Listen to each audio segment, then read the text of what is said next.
Ladies and gentlemen, the American jury and Bulldog Nation, the University of Cincinnati Board of Trustees just voted to remove the Marge Schott name off their baseball field. Earlier this month, the Ursula Academy did a similar type of vote. Now, I just want to let you know that I met Marge Schott. I had some private lunches with Marge Schott with my uncle and my dad. I liked Marge Schott. Marge Schott, to use a common vernacular in our time and age when Marge Schott functioned in the world, was a tough old broad. That's what she was. And you know what? Her husband died. She took over his car dealership, and how he died was a great embarrassment to her.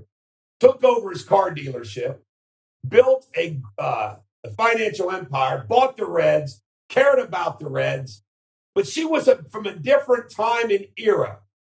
And she had to battle the boys club. She had to battle it all. Did she say some things inappropriate? Of course. Don't we all?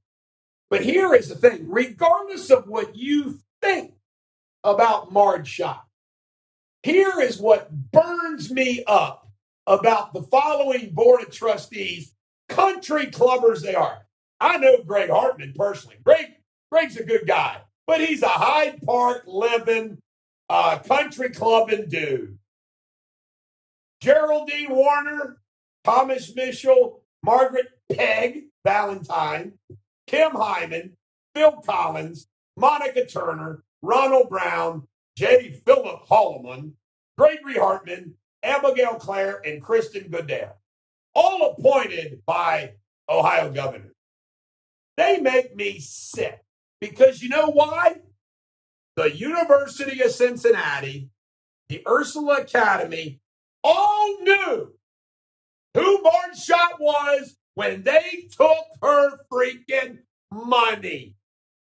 They knew. They took her money, wanted her money. It's the way it was played.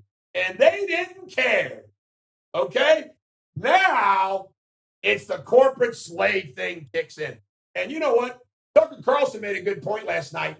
When the far left and Black Lives Matter realize that they can punish you and that you're scared of them and they can destroy you and there's no second chance and no forgiveness, they win. They win. And these weaklings bow down to it. And you got all these people. And it's all about recruitment. See, it's what it's all. Well, this will help us recruit black athletes. It's all. And by the way, I want to tell you something. I have been there on this stuff from the beginning. Do you know how many politicians wanted my money, took my money, and then when you call them up on the phone to say, hey, listen, I need a little favor. Do you know somebody so-and-so? Don't call you back. They say, I'll never forget Clyde Middleton, who committed a crime by saying to me, Eric Deters, 24 years old, Eric, you help me get elected. Your law firm will get the airport legal work. He did the same thing for John Brooking at the sanitation district. He did the same thing for Lady Holbrook in the water district. Quid pro quo. You help me, you can get that airport legal work. I did everything for Clyde. He gets elected.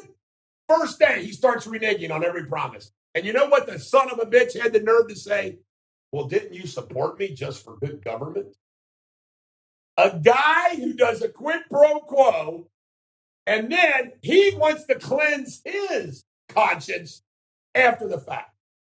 You believe that? That's what these people do. That's why I hate corporate America. It's why I hate the legal system. It's why I hate it all. It's yuck, phony bullshit. And it goes on every day, every way. They're a bunch of phony assholes in their country club world.